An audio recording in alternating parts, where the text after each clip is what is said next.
Okay guys, welcome everyone. तो आज हम स्टार्ट करेंगे चैप्टर टू जिसका नाम है एसिड्स बेसिस एंड सॉल्ट्स।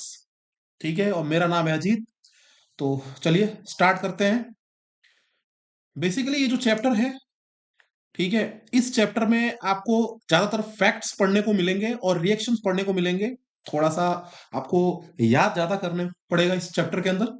ठीक है, तो चलिए स्टार्ट करते हैं। सबसे पहले तो हम इस चैप्टर के कंटेंट्स को देखते हैं। सबसे पहला जो कंटेंट है आपका इस चैप्टर में, बेसिकली चार चीज आपको पढ़नी है। ठीक है, इन्हीं चार चीजों के सब टॉपिक्स हम आगे जाके पढ़ेंगे। सबसे पहला टॉपिक जो है इस चैप्टर का, that is chemical properties of acids and bases. सबसे पहले तो हम पढ़ेंगे कि भाई एसिड्स और बेसिस क्या होते हैं।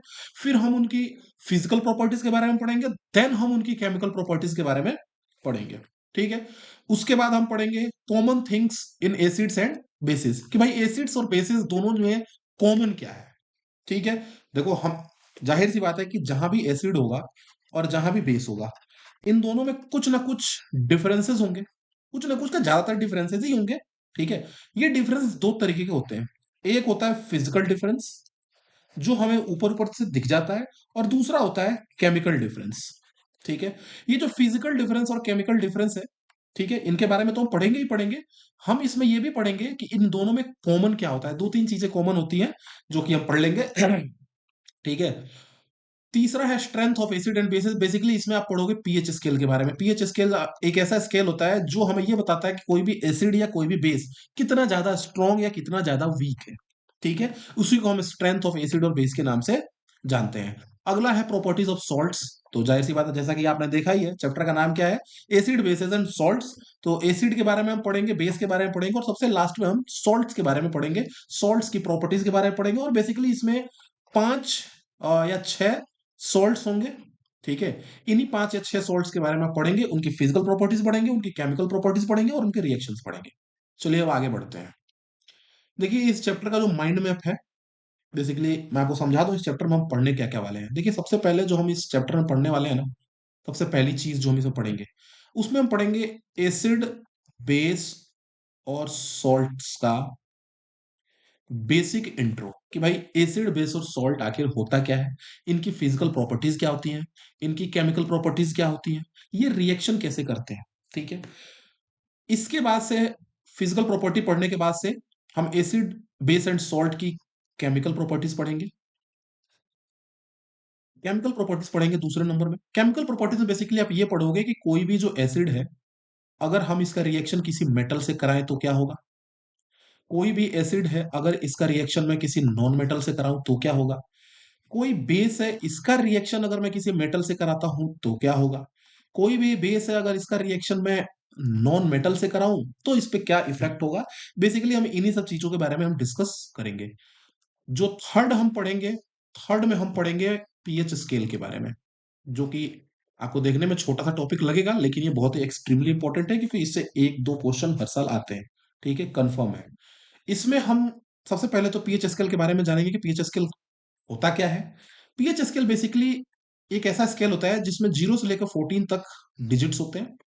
ठीक है, जिसमें हम 0 से लेकर 7 तक ये एसिड को रिप्रेजेंट करता है, और 7 से लेकर 14 तक ये बेस को रिप्रेजेंट करता है। और एग्जैक्टली जो 7 होता है, यहाँ पे ना तो एसिडिक होता है ना बेसिक होता है, यहाँ पे होता है न्यूट्रल। ठीक है, तो ये हो गया पीएच स्केल के बारे में, हम और आगे डिटेल में पढ़ेंगे। और सबसे लास्ट में जो आप पढ़ोगे, वो आप पढ़ोगे सॉल्ट्स के बारे में। ठीक है, कि ये जो सॉल्ट्स होते हैं, ठीक है, बेसिकली सॉल्ट्स की फिजिकल और एंड केमिकल प्रॉपर्टीज के बारे में आप पढ़ोगे, कि सॉल्ट जो होते हैं वो, उनकी फिजिकल प्रॉपर्टी क्या होती है और उनकी केमिकल प्रॉपर्टी क्या होती है। ठीक है, तो बेसिकली इस चैप्टर का यही माइंड मैप है। चलिए अब आगे बढ़ते हैं। चलिए सबसे पहले हम अपना, सबसे पहला जो हमारा टॉपिक आता है वो है एसिड। ठीक है, एसिड अब छोटी क्लासेस में भी पढ़ते आए होंगे कि एसिड क्या होता है, कैसा फील होता है। ठीक है, एसिड को टच करने पे, एसिड को टेस्ट करने पे। ठीक है, बेसिकली एसिड जो होता है ना, वो कोरोजिव नेचर का होता है। कोरोजिव बोले तो किसी भी चीज को कोरोजन करवाना। कोरोजन करवाना मतलब उसको खराब करना, ऊपर की सरफेस को रफ बना देना, खराब कर देना। ठीक है, इसी को हम बोलते हैं कोरोजिव इन नेचर। अब देखिए इसका डेफिनेशन अगर आप पढ़ोगे, तो आप इस डेफिनेशन में भी डेफिनेटली देख सकते हो, तीन चार चीजें होती हैं जो एसिड को डिफाइन करती हैं। वैसे होने को तो बहुत सारी चीजें होती हैं, but according to your 10th standard आपको इसमें तीन चार चीजें ध्यान में रखनी है। ठीक है, सबसे पहली चीज कि सॉर इन टेस्ट, ये खट्टा होगा टेस्ट में। अब खट्टा होने का मतलब ये नहीं कि आप कंसंट्रेटेड H2SO4 को लेके और आप चख लोगे, ठीक है। फिर क्या होगा कि सीधा ऊपर जाओगे आप, ठीक है। अगर कंसंट्रेटेड H2SO4 आपने चख लिया, ठीक है, because it is very much hazardous and very much dangerous for us, ठीक है। अब हम बात करते हैं सोर इंटेस्ट। सोर इंटेस्ट का पता तब लगता है जब कोई ई टेबल एसिड होता है। ई टेबल एसिड मतलब ऐसा एसिड जो हम खा सकते हैं, या जो नेचुरल एसिड्स होते हैं, ऑर्गेनिक एसिड्स होते हैं, जो फ्रूट्स या वेजिटेबल्स में पाए जाते हैं, ठीक है। उनका टेस्ट जनरली हम करते हैं तो वो हमें खट्टे लगते हैं टेस्ट में। इस तरीके से हमने पता किया कि एसिड का टेस्ट कैसा होता है, तो सोर होता है, खट्टा होता है। एसिड क्या करता है, ये ब्लू लिटमस पेपर को किस में कन्वर्ट कर देता है, रेड लिटमस पेपर में। और किसी भी एसिड को अगर आप वाटर के अंदर डालेंगे, ठीक है, H2O के अंदर अगर किसी भी एसिड को डालेंगे तो ये H प्लस आयंस रिलीज करता है ऑन डिसोसिएशन। डिसोसिएशन मतलब टूटने पर, ठीक है। इसी को हम एसिड कहते हैं। तो अगर आप इस पूरे को पढ़ोगे, the substance which is sour in taste changes blue litmus to red and give H plus ions on dissociation are called acid, ठीक है। अब देखो यहाँ पे कुछ एग्जाम्पल्स दिए हुए हैं एसिड के। जैसे पहला क्या है, हाइड्रोक्लोरिक एसिड, जिसको हम HCl के नाम से जानते हैं। Sulphuric acid H2SO4, sulphurous acid H2SO3, acetic और इथेनोइक एसिड CH3COOH, कार्बनिक एसिड H2CO3 और नाइट्रिक एसिड हमारा HNO3, ठीक है। ये कुछ बेसिक से एग्जाम्पल्स हैं एसिड के। अब देखो जो अगली चीज हम इसमें जानेंगे वो ये जानेंगे कि जो स्ट्रेंथ होता है ना एसिड का, द स्ट्रेंथ ऑफ एसिड, ये डिपेंड किस पे करता है, H प्लस आयंस पे। देखो मैंने अभी आपको थोड़ी देर पहले, अभी 1-2 मिनट पहले ही मैंने क्या बताया था कि अगर आप किसी भी एसिड को अगर आप डाइल्यूट करोगे, डाइल्यूट करना का मतलब होता है कि आप उसको वाटर के अंदर डाल देते हो। कौन, देखो दो चीज, दो दो फॉर्म में एसिड पाया जाता है, एक तो कंसंट्रेटेड फॉर्म में और एक डाइल्यूटेड फॉर्म में। कंसंट्रेटेड का मतलब होता है 100% प्योर। अगर कोई एसिड 100% प्योर स्टेट में है मतलब वो क्या बोलते हैं, उसको कंसंट्रेटेड है, ठीक है। अगर आप उसमें एसिड को पानी के अंदर डाल देते हो, ठीक है। अच्छा, इसमें ये भी क्वेश्चन अभी हम आगे पढ़ेंगे कि एसिड को ही पानी के अंदर क्यों डालना चाहिए, पानी को एसिड के अंदर क्यों नहीं डालना चाहिए। अगर हमें मान लो किसी एसिड को डाइल्यूट करना है, हमारे पास मान लो 1 लीटर एसिड है, ठीक है, कंसंट्रेटेड H2SO4 है, सल्फ्यूरिक एसिड है। अगर मुझे इसको डाइल्यूट करना है, ठीक है, कंसंट्रेटेड से इसको डाइल्यूटेड फॉर्म में लेकर जाना है, ठीक है, तो अब मैं ये भी तो कर सकता हूं कि या तो इस एसिड को पानी में डाल दूं या फिर पानी को एसिड में डाल दूं। तो इसमें क्वेश्चन आप बन जाता है कई बार कि वाई वी शुड नॉट, ध्यान से सुनना इसको, why we should not put water into acid, okay, for dilution, and why we should put acid into water, ठीक है। कि हमें वाटर को एसिड में क्यों नहीं डालना चाहिए डाइल्यूशन के टाइम पे, बल्कि हमें एसिड को पानी के अंदर डालना चाहिए, ठीक है। तो इसका भी हम आगे सवाल इस सवाल का हम जवाब देखेंगे आगे। अभी फिलहाल तो हम ये देखते हैं कि जो एसिड है, जिस भी एसिड को आप वाटर के अंदर डालते हो डाइल्यूट करने के लिए, तो उसमें से H प्लस आयन निकलेगा, ठीक है, ये जाहिर सी बात है। जिस एसिड से ज्यादा H प्लस आयन निकलेगा ना, ज्यादा अमाउंट में, वो उतना ही स्ट्रॉन्ग एसिड माना जाता है, ठीक है। चलो अब आगे आते हैं। एसिड का जो स्ट्रेंथ होता है वो 0 to 7 मेजर करते हैं हम पीएच स्केल पे। अभी मैंने बताया था कि पीएच स्केल एक स्केल होता है जिसमें 0 से लेकर 14 तक हम उसको मेजर कर सकते हैं, किसी भी एसिड या बेस की स्ट्रेंथ को। 0 से लेकर 7 तक एसिड होता है और 7 से लेकर 14 तक ये बेस होता है। चलिए अब आ जाते हैं स्ट्रॉन्ग एसिड। देखो ऊपर कुछ स्ट्रॉन्ग एसिड के एग्जांपल दिए हैं, जैसे hydrochloric acid, nitric acid, sulphuric acid, हाइड्रोमोमिक acid, hydrobromic acid, hydro iodic acid, ठीक है, पर क्लोरिक एसिड, क्लोरिक एसिड, ये सब कुछ क्या है, स्ट्रॉन्ग एसिड्स है, ठीक है। आपको इस सबके नाम याद नहीं रखने हैं, आपको बस कुछ इंपॉर्टेंट इंपॉर्टेंट के नाम याद रखने हैं, जैसे HCl, HNO3, H2SO4। बस ये आप तीन के नाम याद रखो, इससे ज्यादा आपको नाम याद रखने की जरूरत है नहीं। अगला आ जाओ वीक एसिड की। अगर हम बात करें, ये सारे वीक एसिड के नाम है, इसमें भी आप सबका नाम आपको याद रखने की जरूरत नहीं है, एक बस फॉर्मिक एसिड का नाम याद रखना आप, और एक एसिटिक एसिड का नाम याद रखना, उसके अलावा कोई आपको याद करने की जरूरत है नहीं इसमें भी, ठीक है। चलिए नेक्स्ट आ जाते हैं। अब हम बात करेंगे बेसिस के बारे में। देखो एसिड के बारे में तो हमने देख लिया, जो भी चीजें आप एसिड में आपने देखी ना, ठीक है, ठीक उसके अपोजिट नेचर का होता है हमारा बेस। एसिड जो होता है वो सॉर टेस्ट का होता है, बेस जो होता है वो बिटर इन टेस्ट होता है, मतलब ये कड़वा लगता है, ठीक है। एसिड जो था वो ब्लू को रेड में कन्वर्ट कर रहा था, ये रेड को ब्लू में कन्वर्ट कर देता है, ठीक है। अगर आप लिटमस पेपर लेकर जाओगे, अगर आपके पास ब्लू लिटमस पेपर है, अगर आप उसको एसिड के अंदर डुबाओगे तो एसिड उसको रेड कर देगा।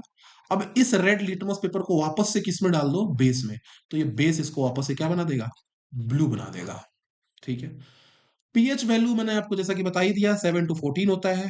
और एसिड्स को जब हम वाटर के अंदर डाइल्यूट करते हैं तो उसमें से H+ आयन रिलीज होता है। लेकिन जब आप किसी भी बेस को वाटर के अंदर अगर आप डाइल्यूट करोगे तो आपको उसमें से OH- आयन्स देखने को मिलते हैं। ठीक है। स्ट्रेंथ जो होता है एसिड का वो H+ से डिसाइड होता था। यहाँ पे जो बेस का स्ट्रेंथ है वो OH- से डिसाइड होगा। किसी भी बेस को अगर आप वाटर के अंदर डालते हो तो वो उसमें डिसोसिएशन का प्रोसेस होगा, वो टूटता है मॉलिक्यूल। ठीक है। और जब मॉलिक्यूल टूटेगा, ब्रेकडाउन होगा उसका, तो उसमें से कितने ज्यादा अमाउंट में OH- रिलीज होता है, इसी से डिसाइड होगा कि वो जो बेस है वो कितना ज्यादा स्ट्रांग है या कितना वीक है। ठीक है। अब चलो यहाँ पे मैंने कुछ नाम लिख रखे हैं बेसिस के। ये कुछ कॉमन जो बार बार एग्जाम में आते हैं, जैसे NaOH हो गया। ठीक है। अगर NaOH टूटा तो Na+ और OH- बनेगा। Potassium hydroxide KOH, K for potassium और OH फॉर हाइड्रोक्साइड, ये टूटा तो K+ और OH- बनेगा। कैल्शियम हाइड्रोक्साइड CaOH का होल ट्वाइस, Ca2+ और 2OH- बनेगा। एक्वस अमोनिया NH3, तो ये आपका आप देख सकते हो NH+ और OH-। ठीक है। अब आ जाओ classification of bases strong and weak. देखो यहाँ पे बेसिकली बेसिस जो है या फिर जो एसिड्स हैं वो दो टाइप के होते हैं, एक स्ट्रॉन्ग एसिड और एक स्ट्रॉन्ग बेस, जैसा कि मैं बता दिया है। ठीक है। इसके बारे में बहुत ज्यादा आपको पढ़ने की जरूरत है नहीं, ये बस मैंने ऐसा ही एक्स्ट्रा नॉलेज के लिए दे रखा है। फिर भी एक बार देख लेते हैं कि जो स्ट्रॉन्ग बेसिस होते हैं वो कंप्लीटली आयोनाइज हो जाते हैं, वाटर में डालते ही पूरे तरीके से टूट जाते हैं। ठीक है। और ये पार्शली आयोनाइज होता है, मतलब इसमें जो प्लस और माइनस आयंस होते हैं ना वो पार्शली बनते हैं, पूरे तरीके से वो मॉलिक्यूल ब्रेकडाउन होता नहीं है इसमें। इसमें आयोनाइजेशन बहुत ज्यादा होता है, हाई डिग्री होता है, और इसमें लोडिंग मतलब बहुत ज्यादा आयोनाइजेशन इसमें आपको देखने को नहीं मिलेगा वीक बेस के अंदर। इसका पीएच 10 to 14 होता है, इसका पीएच 7 to 10 होता है। एग्जाम्पल इसके आप देख सकते हो, हाँ बस ये याद रखना, बस एग्जाम्पल्स इंपॉर्टेंट है। NaOH, KOH, COH का होल ट्वाइस और BaOH का होल ट्वाइस। वीक में आप देख सकते हो NH4OH। ठीक है। NH3, MgOH का होल ट्वाइस और AlOH का होल थ्राइस। ठीक है। तो ये कुछ स्ट्रॉन्ग बेस हो गए और ये कुछ वीक बेस हो गए, हालांकि एग्जाम में आता नहीं है लेकिन ठीक है, फिर भी आप एक बार ध्यान रखना। अगला टॉपिक है हमारा पीएच स्केल। पीएच स्केल क्या है मैं आपको पहले ही बता चुका हूं, फिर भी एक बार देख लेते हैं। PH scale measures how acidic और एल्कलाइन, एल्कलाइन का मतलब होता है बेसिक, तो एल्कलाइन और बेसिक दोनों का बेसिकली मतलब एक ही होता है। तो जो पीएच स्केल होता है ना, ये क्या मेजर करता है, हाउ एसिडिक और हाउ एल्केलाइन और सब्सटेंस इज। कोई भी सब्सटेंस कितना ज्यादा एसिडिक है या कितना ज्यादा बेसिक है, ये कौन डिसाइड करता है, ये कौन मेजर करता है, तो वो हमारा पीएच स्केल मेजर करता है। ठीक है। और इसका रेंज कितना होता है, 0 से लेकर 14 तक इसका रेंज होता है। 7 pH न्यूट्रल होता है, मतलब ना तो ये एसिडिक होगा और ना ही ये बेसिक होगा। अगर किसी भी सब्सटेंस की पीएच वैल्यू 7 से कम है, यानी कि ऑब्वियसली 7 से कम है तो 0 से 7 के बीच में होगा, तो वो एसिडिक होगा। अगर पीएच 7 से ज्यादा है तो ऑब्वियसली 7 से ज्यादा है तो 7 से 14 के बीच में होगा, तो वो बेसिक होगा। प्योर वाटर जो होता है, यानी कि जो डिस्टिल्ड वाटर जिसको हम कहते हैं 100% प्योर, वो न्यूट्रल होता है, उसका पीएच 7 होता है। ठीक है। यहाँ पे देखो कुछ सब्सटेंसेस के हमने वो लिख रखे हैं पीएच वैल्यूज, एग्जाम में कभी कोई पूछ लेते हैं तो आपको याद होना चाहिए। ठीक है। बैटरी के अंदर डलने वाला जो एसिड होता है वो पीएच उसकी वैल्यू 1 होती है। लेमन जूस जो होता है वो पीएच 2 होता है। विनेगर का पीएच 3 होता है। प्योर वाटर का 7 होता है। बेकिंग सोडा का 9 होता है। आप देखो बेकिंग सोडा बेसिक हो गया ना, इसीलिए इसका देखो 9 होता है। ठीक है। बेकिंग सोडा का फॉर्मूला क्या होता है, तो ये होता है NaHCO3। ठीक है। ये हम आगे पढ़ेंगे। सोपी वाटर, यानी कि आपने साबुन डाल दिया पानी के अंदर और उससे आपने झाग बना लिया या जो सॉल्यूशन बना लिया, तो उसका पीएच 12 होता है, यानी कि ये ज्यादा बेसिक होता है। ठीक है। Okay. Importance of pH. PH हमारे लिए इतना जरूरी क्यों है, पीएच के बारे में हम आखिर पढ़ ही क्यों रहे हैं। ठीक है। तो देखो बेसिकली पीएच हमारे एवरीडे लाइफ से ही इसका रिलेशन है, इसीलिए हमें पीएच पढ़ना हमारे लिए जरूरी है। ठीक है। एनसीईआरटी के अंदर जितनी भी टॉपिक्स आपको दिए गए ना, कोई भी टॉपिक्स आपको फालतू में नहीं दिए गए, उसका बहुत कहीं ना कहीं हमारे एवरीडे लाइफ से उसका रिलेशन है। ठीक है। या हो सकता है आगे कॉम्पिटिटिव एग्जाम्स में वो आपके काम आ सकता है। ठीक है। तो इसीलिए आप इसको ध्यान से पढ़िए। इंपॉर्टेंस ऑफ पीएच की अगर हम बात करें तो सबसे पहला अगर हम देखें तो प्लांट्स जो होते हैं और जो एनिमल्स, ये पीएच को लेकर बहुत ज्यादा सेंसिटिव होते हैं। मतलब अगर जैसे देखो प्लांट्स हो गए, एनिमल्स हो गए, ठीक है, जैसे हमारी बॉडी हो गई। अब हमारी बॉडी के अंदर आपको पता है कि डाइजेशन होता है। ठीक है, जब हम फूड खाते हैं तो खाना खाते हैं, डाइजेशन होता है, और हमारे स्टमक के अंदर एक एसिड बनता है। उस एसिड का नाम क्या है? HCl, यानी कि हाइड्रोक्लोरिक एसिड। ठीक है। तो ये जो हाइड्रोक्लोरिक एसिड है, ये कभी कभी क्या होता है, ज्यादा हो जाता है, बहुत ज्यादा हमारे स्टमक के अंदर बनना स्टार्ट हो जाता है, इनडाइजेशन बोलते हैं उसको। ठीक है। उसमें हमको बहुत ज्यादा पेन और इरिटेशन होना शुरू हो जाता है। ठीक है, स्टमक के अंदर। उस टाइम पे हम क्या करते हैं, कुछ मेडिसिन लेते हैं। अच्छा, वो मेडिसिन क्या सोच के बनाई जाती हैं? ठीक है, वो मेडिसिन जो होती हैं, वो क्या होती हैं, उन मेडिसिन के अंदर एंटासिड यूज होता है, हालांकि मैं बाद में पढ़ाऊंगा इसको। एंटासिड यूज किया जाता है, जो एसिड को न्यूट्रलाइज कर देता है, और हमारा पेन खत्म हो जाता है। खैर, हम आते हैं अपने back to the topic. Plants and animals are pH sensitive. Plants जो होते हैं और जो एनिमल्स होते हैं, वो पीएच को लेकर बहुत ज्यादा सेंसिटिव होते हैं। मतलब अगर कोई प्लांट है, ठीक है, फॉर एग्जाम्पल मान लो कोई प्लांट है, वो प्लांट जो है, मान लो हमारे पास XYZ कोई प्लांट, मतलब प्लांट एक्स है। ठीक है। अब ये जो प्लांट है, ये 7 से लेकर 9 पीएच की मिट्टी में ये उग सकता है। ठीक है। अगर मिट्टी का पीएच 7 से कम हुआ या 9 से ज्यादा हुआ, तो ये प्लांट जो होगा वो डेड हो जाएगा, मर जाएगा। अब सोचो, किसी वजह से, ठीक है, जो सॉइल है, जिस सॉइल में ये, जहां पर ये प्लांट लगा हुआ है, उस मिट्टी में एसिड का अमाउंट ज्यादा हो जाता है, मतलब उसका पीएच लेवल गिर जाता है। क्या ये प्लांट सरवाइव कर पाएगा? बिल्कुल भी नहीं कर पाएगा। तो उस सिचुएशन में हम क्या करेंगे, सॉइल का ट्रीटमेंट करेंगे, और हम कोशिश करेंगे कि आगे से और प्लांट्स उसमें ना मरे, और प्लांट्स डेड ना हो। ठीक है। तो इस तरीके से तो प्लांट्स के लिए हो गया। अगर एनिमल की बात करें, ठीक है, एक्वेटिक एनिमल्स जो होते हैं, जो पानी में रहने वाले, रिवर में रहने वाले जो ऑर्गेनिजम्स होते हैं, ठीक है, कई बार क्या होता है, एसिड रेन की वजह से, अभी हम एसिड रेन डिटेल में पढ़ेंगे कि एसिड रेन क्या होता है। कई बार क्या होता है, एसिड रेन की वजह से जो नदियां हैं ना, नदियों के अंदर एसिड मिक्स हो जाता है। ठीक है। जिसकी वजह से प्लांट का जो पीएच लेवल है वो काफी गिर जाता है, एसिडिक हो जाता है वाटर। तो अंदर के जो ऑर्गेनिज्म है ना, वो मरने शुरू हो जाते हैं। ठीक है। अगर ह्यूमन बॉडी की भी बात करें, तो ह्यूमन बॉडी के अंदर भी, हमारे बॉडी का ना एक सर्टेन पीएच होता है, हमारे ब्लड का भी एक पीएच होता है। हमारे ब्लड का पीएच होता है 7.4। अगर हमारे ब्लड का पीएच सोचो 6 हो जाए, या हमारा ब्लड का पीएच 10 हो जाए, तो क्या हम जिंदा रह पाएंगे? हम बिल्कुल भी जिंदा नहीं रह पाएंगे। ठीक है। इसी तरीके से अगर देखा जाए, तो जितने भी प्लांट्स हैं या जितने भी एनिमल्स हैं, सब पीएच को लेकर सेंसिटिव है। ठीक है। किसी भी प्लांट की जो ग्रोथ होती है, वो किस पे डिपेंडेंट होता है? सॉइल के नेचर पे। ठीक है। अगर सॉइल का मान लो पीएच 7 से ज्यादा हो जाएगा, तो वो अल्कलाइन नेचर का हो जाएगा। ठीक है, फिर प्लांट्स उसमें ग्रो नहीं कर पाएंगे। अगर पीएच बहुत ज्यादा कम हो जाता है, एसिडिक हो जाता है, तो वहां पर भी आपको प्रॉब्लम देखने को मिलेगा। ठीक है। अब हम बात करते हैं एसिड रेन पे। देखो, एसिड रेन बेसिकली होता क्या है, पहले हम इसको समझ लेते हैं। देखो, होता क्या है कि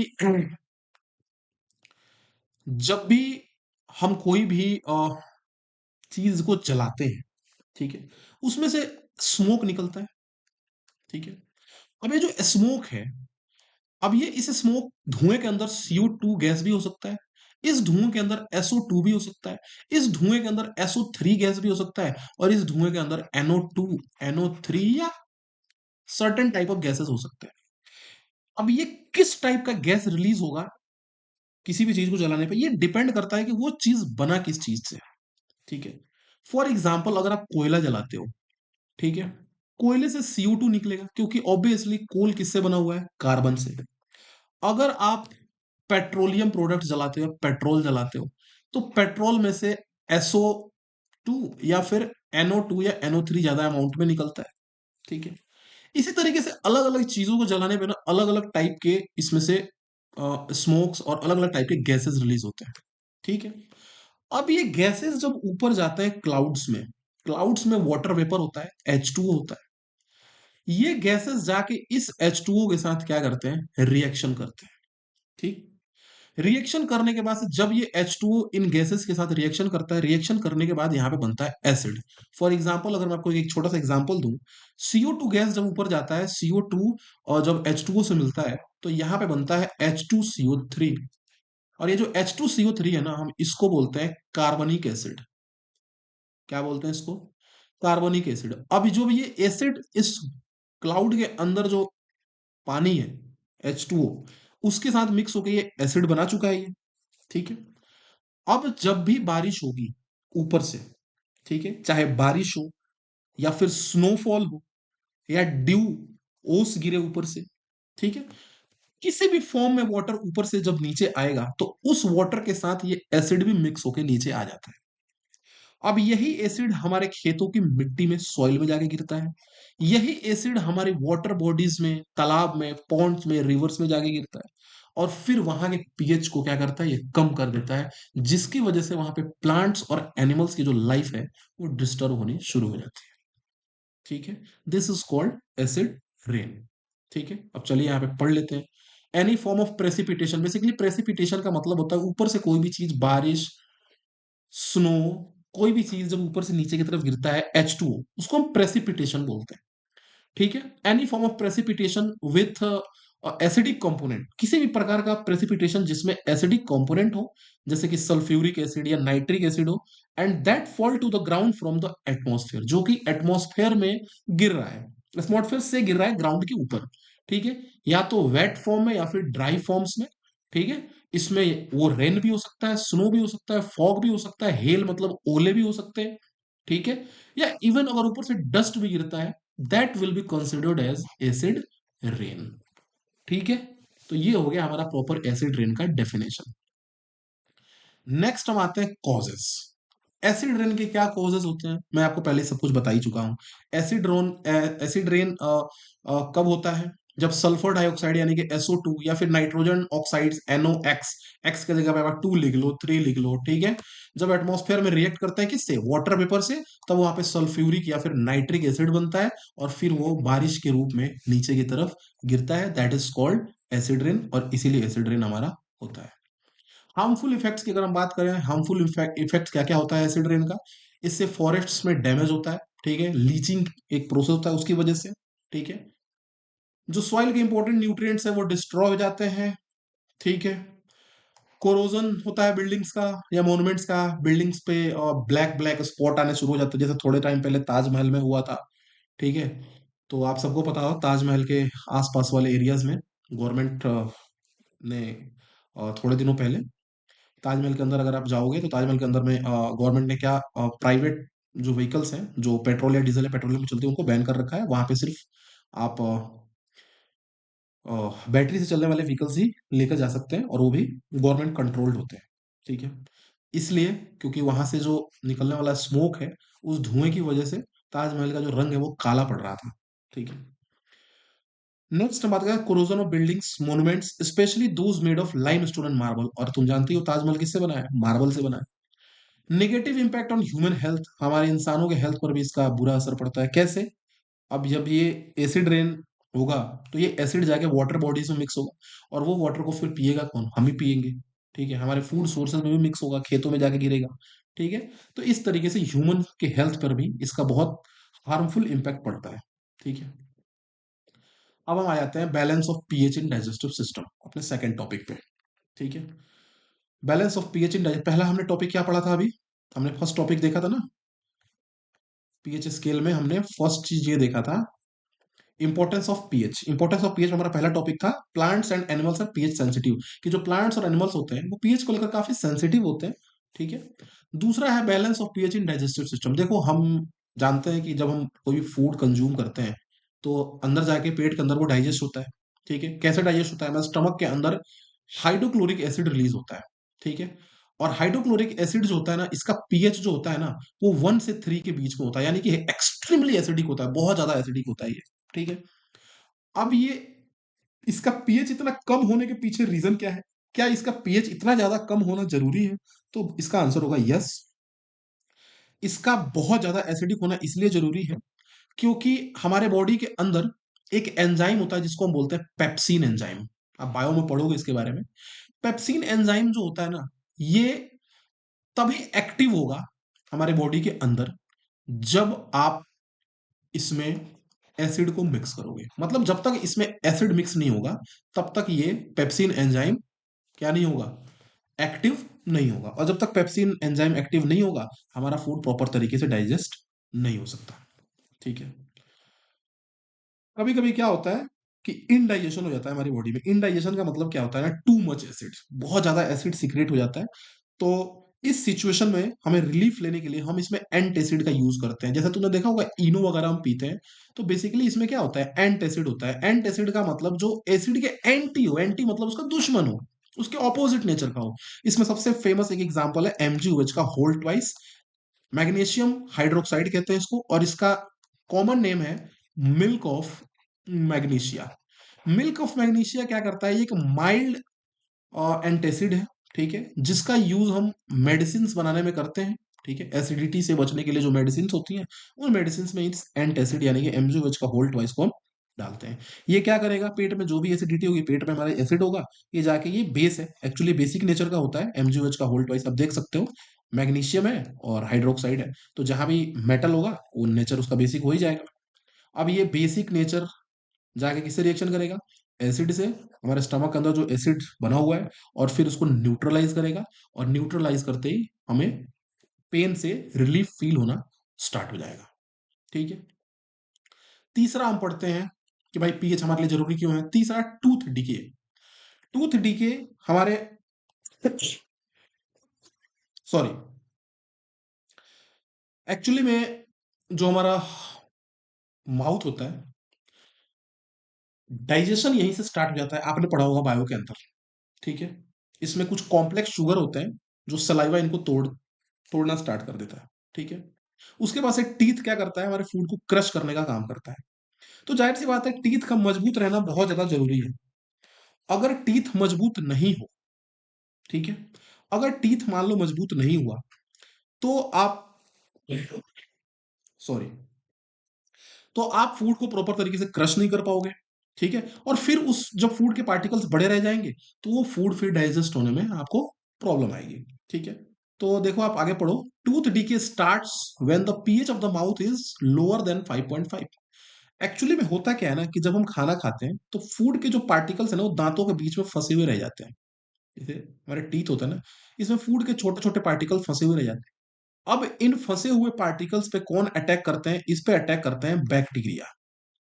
अब ये जो बैक्टीरिया अटैक करते हैं ना, हमारे माउथ के अंदर जो बैक्टीरिया होते हैं, ये इन पे अटैक करके और यहाँ पे बनाते हैं ये एसिड। ठीक, खूब सारा एसिड बनाते हैं। अब ये जो एसिड है, वो क्या करता है, हमारे दांतों का जो होता है ना, ऊपर एक लेयर होता है, बहुत ही हार्ड लेयर होता है।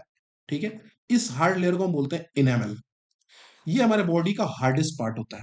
ये एसिड जाके इस इनेमल पे अटैक करता है और इसको सॉफ्ट बनाना शुरू करता है, और धीरे धीरे इसका कोरोजन हो जाता है, और इसका ऊपर का लेयर जो है वो हटना शुरू हो जाता है। ठीक है, और इस तरीके से हमारे दांतों में कैविटीज हो जाती हैं। ठीक है, आपने सुना होगा, एड भी देखते होगे आप कोलगेट का। ठीक है, तो tooth decay starts when the pH of the mouth is lower than 5.5। जाहिर सी बात है, 5.5 ये खुद भी एसिडिक है, लेकिन इसके नीचे जाने पे वो टू मच एसिडिक हो जाएगा। और हमारे टूथ का जो एनेमल है, जो कि किससे बना होता है, कैल्शियम हाइड्रोक्सी एपेटाइट से बना होता है। ये कैल्शियम फॉस्फेट का एक फॉर्म होता है, और ये बहुत ही हार्ड होता है। ठीक है, ये हमारे बॉडी का इनफैक्ट हार्डेस्ट सब्सटेंस होता है। ठीक है, इसको डिस्ट्रॉय करना चालू कर देता है। ठीक है, अब ये जो इनेमल होता है ना, ये इसका कोरोजन कब स्टार्ट हो जाता है, जब हमारे माउथ का पीएच 5.5 से नीचे हो जाए। अब यहाँ पे सवाल ये आता है कि हम टूथ डीके से फिर बचे कैसे। तो टूथ डीके से बचने का सबसे सिंपल उपाय है कि आप क्या करो। सबसे पहली चीज आप ये कर सकते हो कि रात को सोने से पहले आप ब्रश कर सकते हो। ठीक है, बहुत सारे लोग इग्नोर कर देते हैं, but that is a very important thing, कि आप रात को सोने से पहले अगर आप ब्रश करते हो तो फूड के पार्टिकल्स हैं वो निकल जाते हैं, जिसकी वजह से बैक्टीरिया जो होते हैं, ठीक है, उनको फूड को डिकम्पोज करने के लिए जो वो एसिड बनाते हैं, वो एसिड वो नहीं बनाते, जिसकी वजह से हमारे माउथ का पीएच 5.5 के ऊपर ही बना रहता है, जिससे हमारा इनेमल डिस्ट्रॉय नहीं होता है। दूसरा काम आप ये कर सकते हो कि आप एक अच्छा टूथपेस्ट सेलेक्ट करो। ठीक है, जो कि बेसिक नेचर का हो। ठीक है, अच्छा, हमारा टूथपेस्ट, मैक्सिमम जो टूथपेस्ट होते हैं वो बेसिक नेचर के ही होते हैं। ऐसा क्यों होते हैं, क्योंकि सपोज करो कि आपने ब्रश करा, ठीक है, और उसके बाद से आपने खाना वाना खाया, थोड़े टाइम बाद बैक्टीरिया ने अपना काम स्टार्ट करा, धीरे धीरे धीरे धीरे करके आपके माउथ का पीएच 5.8 5.9 तक आ गया। ठीक, 24 घंटे में या 12 घंटे में, अगर आपने रात को ब्रश करा तो। फिर जैसे आपने सुबह उठे, आपने फिर से ब्रश करा, आपके माउथ का पीएच फिर से 6.57 के आसपास पहुंच गया। ठीक है, अब जब माउथ का पीएच बहुत ज्यादा हो जाता है ना, तो उस सिचुएशन में बैक्टीरिया वहां पे काम नहीं कर पाते हैं और बहुत सारे बैक्टीरिया मर भी जाते हैं। ठीक है, तो इस सिचुएशन में हमारा जो माउथ का जो पीएच है ना, ये 5.5 के ऊपर ही बना रहता है हमेशा 24 आवर्स। तो इस सिचुएशन में हमारे टीथ के अंदर कैविटीज नहीं होती है और हम टूथ डिके से बच जाते हैं। चौथा जो है, ये सबसे लास्ट पॉइंट है पीएच का, सेल्फ डिफेंस। देखो कुछ ऐसे प्लांट्स या कुछ ऐसे एनिमल्स होते हैं ना जो खुद की रक्षा करने के लिए सेल्फ डिफेंस में ये क्या करते हैं, ये सेल्फ डिफेंस में एसिड और बेस का इस्तेमाल करते हैं। ठीक है, जैसे एक पौधा होता है नेटल का, इसमें ना देखो एक कांटे लगे होते हैं, दिख रहे हैं कांटे, इन कांटों के अंदर ना एसिड होता है। जैसे ही आप इन कांटों को टच करोगे ना, कांटे आपके हाथ में जैसे ही चुभेंगे ना, आपको बहुत जोर से पेन होना शुरू होगा। ठीक है, और क्योंकि इसके अंदर मेथेनोइक एसिड होता है। ठीक है, वो हमारे बॉडी के अंदर इंजेक्ट हो जाता है और हमें बहुत ज्यादा पेन फील होता है।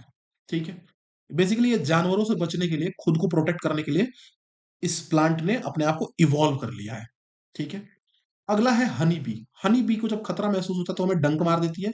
हनी बी के अंदर फॉर्मिक एसिड होता है जिसका पीएच 2 से 3 होता है। सेम उसी तरीके से रेड एंट जो होती है, रेड एंट में भी क्या होता है, फॉर्मिक एसिड होता है। ठीक है, और वो भी हमारे बॉडी के अंदर इंजेक्ट कर देती है। इससे बचने के, अगर मान लो आपको रेड एंट ने काट लिया आपको और आपको बहुत पेन फील हो रहा है, तो आप उस पर बेकिंग सोडा लगा सकते हो, क्योंकि बेकिंग सोडा का नेचर कैसा होता है, बेसिक। और रेड एंट ने आपके बॉडी के अंदर क्या इंजेक्ट करा है, एसिड। तो इस तरीके से आपको उस पेन से रिलीफ मिल सकता है। अब देखो यहाँ पे, ये बहुत इंपॉर्टेंट है, इसको अच्छे से पढ़ना है क्योंकि एग्जाम में इससे क्वेश्चन आ जाते हैं। इसमें से 1 नंबर का क्वेश्चन आपको बन सकता है। विनेगर में कौन सा एसिड होता है, तो एसिटिक एसिड। ऑरेंज में सिट्रिक एसिड, टैमरिंड में टाइट्रिक एसिड, टोमेटो में ऑक्जेलिक एसिड, ये बिल्कुल आपको याद होना चाहिए। कर्ड में लैक्टिक एसिड, लेमन में सिट्रिक एसिड, एंट स्टिंग में मेथेनोइक एसिड और नेटल स्टिंग में भी मेथेनोइक एसिड। ठीक है, इन 8 में से एक क्वेश्चन बन सकता है। और एक क्वेश्चन और बनता है कि भाई ब्लड का पीएच क्या है, तो 7.4 है। ठीक है, लेमन जूस का क्या है, तो इतना है। ये आप एनसीईआरटी के बुक में देख सकते हो और वहां से आप इसको पढ़ लेना। 4-5 चीजों का आपको पीएच याद करना है। एक तो आप वो याद कर सकते हो, और एक ये जो टेबल है, आप इस टेबल में जो 8 नाम गिवन है, इनको आप अच्छे से पढ़ लो, क्योंकि यहाँ से 1-2 नंबर के क्वेश्चन आपके इजिली बन सकते हैं। Now the next topic is chemical properties of acids and bases. अभी तक तो हमने पढ़ा physical properties of acids and bases, फिर हमने पढ़ा पीएच वैल्यू। अब हम पढ़ेंगे chemical properties of acids and bases. देखो, केमिकल प्रॉपर्टीज में बेसिकली हम 3-4 केमिकल प्रॉपर्टीज ही पढ़ेंगे। ठीक है, बेसिकली 3 केमिकल प्रॉपर्टीज है जो सबसे इंपॉर्टेंट है और जो आपके एनसीईआरटी में गिवन है। तो चलो फटाफट से इसको देख लेते हैं। सबसे पहला, फर्स्ट, एसिड और बेस में साथ साथ में ही करवाऊंगा। ठीक है, ये अलग से एसिड और अलग से बेस नहीं करवाऊंगा, दोनों को मैंने साथ साथ में कंप्लीट कर रखा है। सबसे पहला टॉपिक है कि when acid react with a metal, अगर कोई एसिड किसी मेटल से रिएक्ट करे तो क्या बनेगा, salt and H2, hydrogen gas बनेगा। ठीक है, एसिड प्लस मेटल तो क्या बनेगा, सॉल्ट प्लस हाइड्रोजन। अब देखो ऐसा होता क्यों, मैं तुमको बताता हूं। एक्चुअली में जो मेटल होता है ना, मेटल का नेचर होता है बेसिक। ठीक, और जो नॉन मेटल होता है ना, इसका नेचर होता है एसिडिक। ठीक है, और हम क्या जानते हैं कि एसिड प्लस बेस ये दोनों मिलके बनाते हैं सॉल्ट और प्लस H2। मतलब बेसिकली मेन प्रोडक्ट तो इनका सॉल्ट ही होता है। अब मुझे बताओ यहां पे क्या है, एसिड, और यहां पे है मेटल। तो मुझे बताओ ये एसिड तो चलो इसका नेचर कैसा होगा, एसिडिक। मेटल का नेचर कैसा होगा, बेसिक। अब एक तरफ एसिड है और एक तरफ बेस है, तो बताओ दोनों मिलके बनाएंगे क्या, ऑब्वियसली सॉल्ट बनेगा। अब यहाँ पे सिर्फ हाइड्रोजन इसलिए बना क्योंकि यहाँ पे जो मेटल है ना, इस मेटल के पास ऑक्सीजन नहीं है। अगर मैं यहाँ पे मेटल ऑक्साइड कर दूं ना, तो यहाँ पे हाइड्रोजन की जगह वाटर बन जाएगा, जो कि हम अभी आगे देखेंगे। चलो यहाँ पे मैं एक एग्जांपल आपको दे देता हूँ।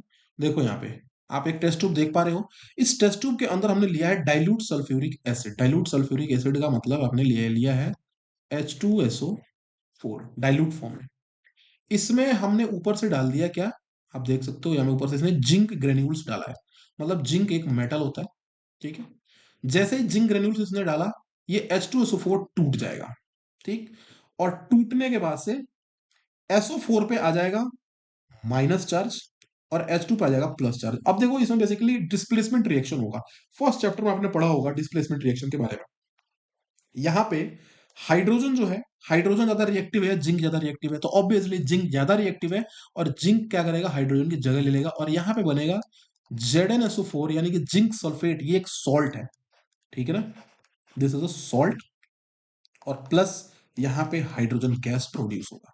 अब देखो यहाँ पे हाइड्रोजन गैस जो बनेगा ना, इसको इसने क्या किया, ऊपर कॉर्क से ढक दिया इसके मुंह को, और यहाँ से हाइड्रोजन गैस को ये लेके कहाँ आ रहे हैं, यहाँ से, और इसको हमने एक सोप सॉल्यूशन से पास करवाया।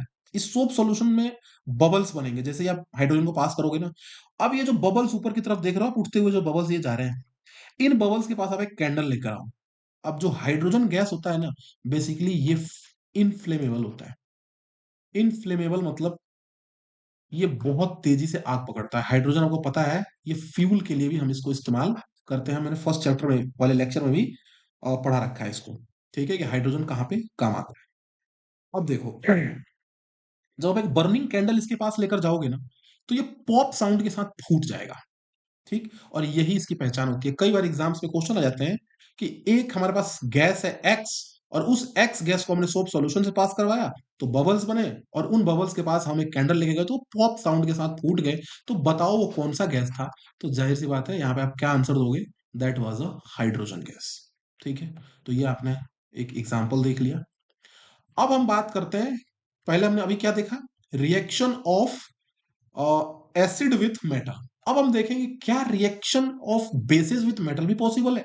क्या हम बेस का भी रिएक्शन मेटल से करवा सकते हैं? देखो, एक्चुअली में सारे बेस मेटल से रिएक्शन नहीं करते, क्योंकि बेस का नेचर भी बेसिक होता है, और मेटल का नेचर मैंने अभी क्या बताया, मेटल का नेचर भी बेसिक होता है। तो बेस बेस से रिएक्शन कैसे करेगा, दोनों के सेम नेचर हो गया ना। लेकिन यहां पे कुछ एक्सेप्शंस होते हैं, कुछ ऐसे मेटल होते हैं जो एम्फोट्रिक नेचर के होते हैं। किस नेचर के होते हैं?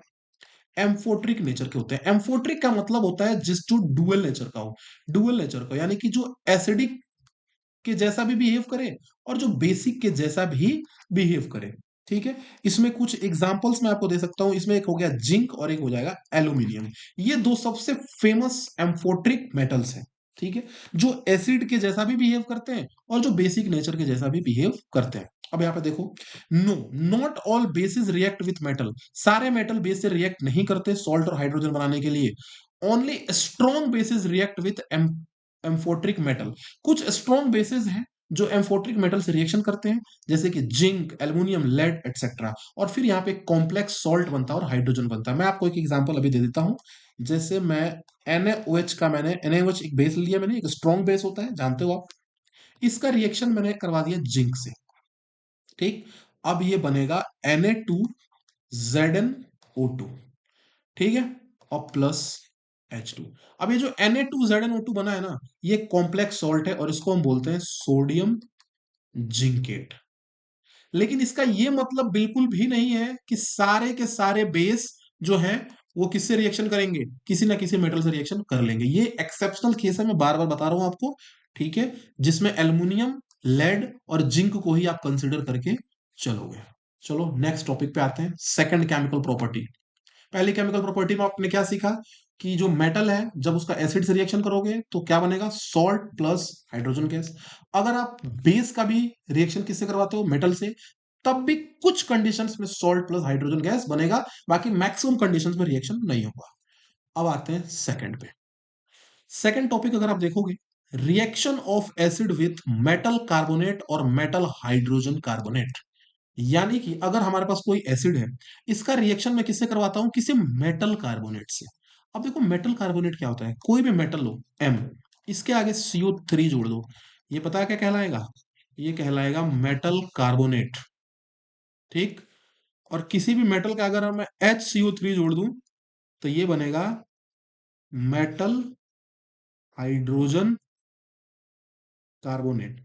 फॉर एग्जाम्पल, अगर मेरे पास Na है, Na2CO3 क्या कहलाएगा ये, सोडियम कार्बोनेट। NaHCO3 लिख दूं तो ये बन जाएगा सोडियम हाइड्रोजन कार्बोनेट। हालांकि प्रॉपर्टी दोनों की एक जैसी ही होती है, ठीक है। चलो यहां पे आते हैं, मेटल कार्बोनेट या फिर मेटल हाइड्रोजन कार्बोनेट, दोनों में से किसी को भी अगर आप रिएक्शन करवाते हो एसिड से, तो ये बहुत ही विगरसली रिएक्शन होता है, मतलब बहुत ही फास्ट रिएक्शन होता है। और यहाँ पे तीन चीजें आपको देखने को मिलेंगी, एक तो बनेगा सॉल्ट, दूसरा CO2 gas, carbon dioxide gas, और वाटर। मेन प्रोडक्ट होता है सॉल्ट, और ये दोनों होते हैं बाई प्रोडक्ट, वाटर और CO2। ठीक है, यहाँ पे देखो आप एक एग्जाम्पल दिया हुआ है, आप देख सकते हो डायग्राम। हमने सबसे पहले इसमें क्या ले लिया, हमने इसमें सबसे पहले लिया Na2CO3। ठीक है, और इसमें हमने डाइल्यूट HCl एसिड हमने डाल दिया। ठीक है, अब HCl एसिड डाला और इसमें डाल दिया Na2CO3। दोनों मिलके क्या बनाएंगे इसमें, दोनों मिलके इसमें बनाएंगे NaHCO3। ठीक है, क्या बनाए, सॉरी, NaHCO3 और NaCl। ठीक है, Na2CO3 और प्लस HCl, इन दोनों के मिलने से बनेगा NaCl, यानी कि सॉल्ट बनेगा, और दूसरा बनेगा CO2, और प्लस तीसरा बनेगा H2O। अब यहां पर भी हमने क्या ले लिया, एक ट्यूब से इस गैस को बाहर निकाला। ठीक है, यहाँ पे फनल लगा दिया। अब ये जो डिलीवरी ट्यूब है ना, यहां से CO2 गैस बाहर आएगा। कई बार एग्जाम में क्वेश्चन पूछ लेता है कि CO2 गैस की क्या पहचान होती है। अब यहाँ पे जो CO2 गैस रिलीज हो रहा है ना, इस CO2 गैस को हम पता है कहाँ लेके जाएंगे, यहाँ पे हमने एक सोल्यूशन ले लिया CaOH का होल ट्वाइस, कैल्शियम हाइड्रोक्साइड। ये कैल्शियम हाइड्रोक्साइड का कॉमन नेम होता है लाइम वाटर। अब जब लाइम वाटर से CO2 गैस पास करेगा, तो लाइम वाटर का जो कलर है ना, ये लाइम वाटर का, इसका कलर हो जाएगा मिल्की व्हाइट। ठीक है, यानी कि पहले तो ये ट्रांसपेरेंट था, लेकिन अब ये बिल्कुल ओपेक हो जाएगा, मतलब इसमें आर पार दिखना बंद हो जाएगा, और ये बिल्कुल दूध की तरह सफेद हो जाएगा। ठीक है, so this is the first example. Second example अगर मैं लेता हूं, मान लो मैंने Na2CO3 लिया था, और Na2CO3 में मैंने HCl मिलाया, तो मेरा बना NaCl plus CO2 plus H2O। अगर मैं इस Na2CO3 की जगह पे अगर NaHCO3 ले लूं, तो यानी कि सोडियम कार्बोनेट की जगह सोडियम हाइड्रोजन कार्बोनेट ले लूं, तो तब भी हमारा रिजल्ट सेम ही होगा, NaCl प्लस CO2 और प्लस H2O। दोनों ही कंडीशन में रिजल्ट में कोई डिफरेंस हमको देखने को नहीं मिलेगा। ठीक है, अब देखो, ये जो हमारे पास एक CO2 गैस है, इस CO2 गैस को हमने किसके साथ रिएक्शन करवाया, हमने किसके साथ इसको भेजा, ये जो CO2 गैस है, इसको हमने CaOH का होल ट्वाइस जो है, COH का होल ट्वाइस, हमने उसके साथ इसको क्या करवाया, COH का होल ट्वाइस का हमने रिएक्शन करवाया। ठीक है, तो जब हम CO2 को CaOH को होल ट्वाइस से करवाएंगे, तो उसका कलर मिल्की व्हाइट, पता है क्यों होता है, क्योंकि ये दोनों मिलके बनाते हैं CaCO3, कैल्शियम कार्बोनेट, और प्लस H2O। ठीक है, कैल्शियम कार्बोनेट प्लस H2O बनाते हैं दोनों मिलके। ठीक है, 1 मिनट।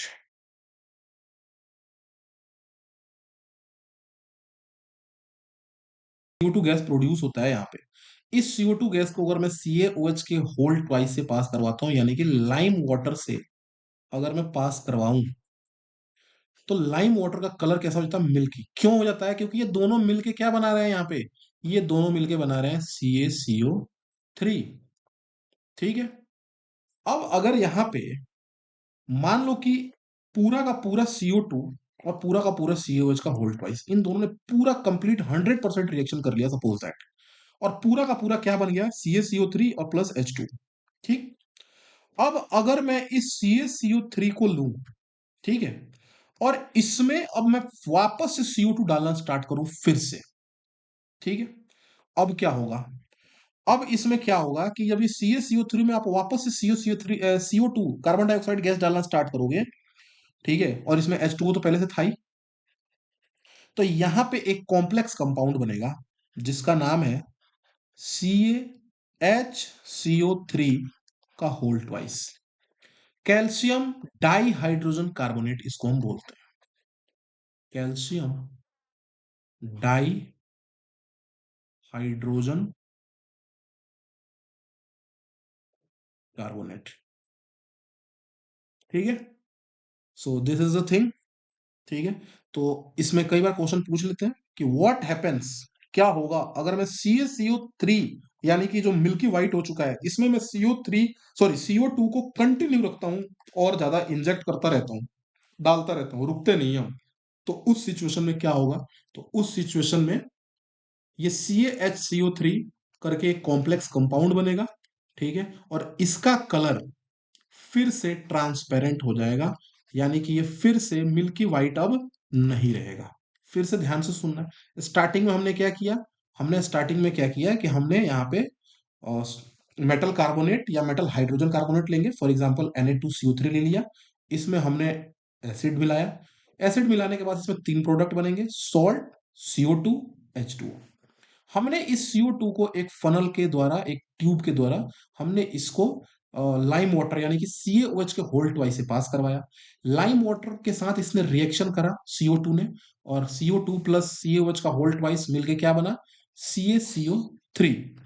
और फिर ये जो CaCO3 है, इसका कलर कैसा हो गया? इसका कलर हो गया मिल्की व्हाइट, ठीक है। हमने क्या किया? इस मिल्की व्हाइट कलर को, का जो हमारे पास कंपाउंड बना, इसको हमने कंटिन्यू रखा इसमें CO2 डालना, ठीक है। जब हमने इसमें कंटिन्यू रखा CO2 डालना, थोड़े टाइम के बाद हमने क्या देखा कि यहाँ पे कॉम्प्लेक्स कंपाउंड बनेगा, CaHCO3 का होल ट्वाइस, जो कि वापस से क्या हो जाएगा? ट्रांसपेरेंट हो जाएगा, ठीक है। तो ये था हमारा सेकंड रिएक्शन। अब हम देखते हैं थर्ड रिएक्शन, ठीक है। थर्ड हमारा property, reaction of metallic oxide with acid. देखो मैंने तुमको अभी थोड़ी देर पहले क्या बताया था कि मेटल का नेचर कैसा होता है? बेसिक। तो मेटल ऑक्साइड का नेचर भी कैसा होगा? जाहिर सी बात है, बेसिक। और बेसिक और एसिड मिलके दोनों क्या बनेंगे? Salt plus water. यहाँ पे देखो कि एग्जांपल आप देख सकते हो, कॉपर ऑक्साइड और कॉपर ऑक्साइड प्लस HCl, यानी कि हाइड्रोक्लोरिक एसिड। ये दोनों मिलके आपस में क्या बने? कॉपर ऑक्साइड क्या होता है? इसका नेचर होता है बेसिक, और ये हो गया एसिडिक। दोनों मिलके क्या बनाएंगे? CuCl2, यानी कि सॉल्ट, कॉपर क्लोराइड सॉल्ट हो गया, और plus H2O, that's it, plus water.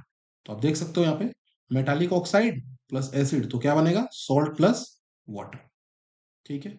अगर मैं यहाँ पे मेटालिक ऑक्साइड की जगह सिर्फ मेटल कर दूं, तो यहाँ पे वाटर की जगह क्या बनेगा? हाइड्रोजन, जो कि हमने फर्स्ट केस में देखा था। अब नॉन मेटालिक ऑक्साइड का रिएक्शन हम किससे कराएंगे? बेस से। अच्छा, नॉन मेटालिक ऑक्साइड का रिएक्शन एसिड से क्यों नहीं करवा रहे हैं? क्योंकि नॉन मेटालिक ऑक्साइड खुद ही किस नेचर का है? एसिडिक नेचर का है, ठीक है। तो इसीलिए नॉन मेटालिक ऑक्साइड का रिएक्शन मैं किससे करा रहा हूं? बेस से। तो देखो, जब भी एक नॉन मेटालिक ऑक्साइड किससे रिएक्शन करेगा? बेस से। तो इसमें भी सॉल्ट एंड वाटर बनेगा, क्योंकि ये एसिडिक हो गया और ये बेसिक हो गया, एसिड बेस मिलके वापस से वही salt plus water.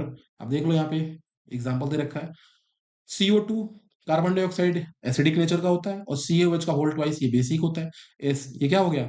Non metallic oxide हो गया ना CO2। Carbon is a non metal, और इसमें ऑक्सीजन मिल गया। तो नॉन मेटालिक ऑक्साइड किसमें मिल रहा है आके? एक बेस में। CaOH का whole twice is a base, और दोनों मिलके क्या बना रहे हैं? CaCO3, calcium carbonate, which is a salt. ये एक सॉल्ट है। और हमारे पास बच गया H2O, सॉल्ट प्लस वाटर। तो दोनों ही केसेस में हमने क्या देखा कि या तो मेटालिक ऑक्साइड एसिड से रिएक्शन करे, या फिर नॉन मेटालिक ऑक्साइड बेस से रिएक्शन करे, दोनों में रिजल्ट आपको सेम मिलेगा, यानी कि सॉल्ट प्लस वाटर मिलेगा, ठीक है। अब नेक्स्ट है हमारा topic, similarities between acids and bases. देखो, अभी तक हमने क्या पढ़ा कि बहुत सारे डिफरेंसेस होते हैं एसिड में और बेस में। अब हम पढ़ेंगे सिमिलैरिटीज, क्या इनमें कुछ कॉमन भी होता है? तो बिल्कुल होता है। चलो फटाफट से इसको देख लेते हैं, और आज का लेक्चर हम यहीं पे खत्म करेंगे, और अगला हम पार्ट 2 में देखेंगे। ये पार्ट 1 है, similarities between acids and bases. देखो, सबसे पहली सिमिलरिटी क्या होती है एसिड और बेस में? आयोनाइजेशन का। आयोनाइजेशन का मतलब क्या होता है कि जैसे ही तुम एसिड या फिर बेस दोनों को तुम वाटर के अंदर डालोगे ना, ये आयोनाइज हो जाते हैं। आयोनाइज मतलब इसमें आयंस बनने शुरू हो जाते हैं, ठीक है। एसिड कौन सा आयन बनाता है? H प्लस, और बेस कौन सा बनाता है? OH minus ion, that's it. दूसरा है कंडक्टिविटी। एसिड और बेस दोनों ही में क्या होता है? इलेक्ट्रोलाइट्स होते हैं, यानी कि ये दोनों ही इलेक्ट्रिसिटी को कंडक्ट करते हैं। लेकिन कब? अगर 100% प्योर होंगे एसिड या बेस, तो वो कभी भी इलेक्ट्रिसिटी को कंडक्ट नहीं करेंगे। जैसे ही आप इसको वाटर के अंदर डिसॉल्व करोगे, इसमें आयन प्रोड्यूस होंगे, और ये आयन इलेक्ट्रिसिटी को कंडक्ट करने का काम करते हैं। इसमें इलेक्ट्रॉन्स इलेक्ट्रिसिटी को कंडक्ट नहीं करते, याद रखना। जब भी एसिड या बेस की बात आएगी, तो यहाँ पे कौन इलेक्ट्रिसिटी को कंडक्ट करेगा? आयंस। नेक्स्ट आता है न्यूट्रलाइजेशन। एसिड और जो बेस होते हैं, ये एक दूसरे को न्यूट्रलाइज कर सकते हैं। जब भी आप एक एसिड या बेस रिएक्शन करते हैं तो वाटर और सॉल्ट बनता है। Next is indicator reaction. Indicator में एसिड और बेस दोनों ही इंडिकेटर्स के कलर्स को चेंज करते हैं। इंडिकेटर का मतलब क्या होता है बेसिकली, जो भी सब्सटेंस एसिड या बेस के प्रेजेंस को बताता हो कि भाई यहाँ पे एसिड या बेस मौजूद है, उसी को हम इंडिकेटर कहते हैं। अब इंडिकेटर दो तरीके के होते हैं, एक होता है नेचुरल इंडिकेटर, एक होता है सिंथेटिक इंडिकेटर। मैं अगले क्लास में इसके बारे में बात करूंगा, ठीक है। लिटमस पेपर क्या करता है? लिटमस पेपर यही तो बताता है कि भाई एसिड है यहाँ पे, ठीक है, और या फिर बेस है। तो इंडिकेटर जो होते हैं ना, वो दोनों को इजिली पहचान पाते हैं, एसिड को भी और बेस को भी। तो आज के लेक्चर को यही खत्म करते हैं, मिलते हैं फिर इस वीडियो के पार्ट 2 में।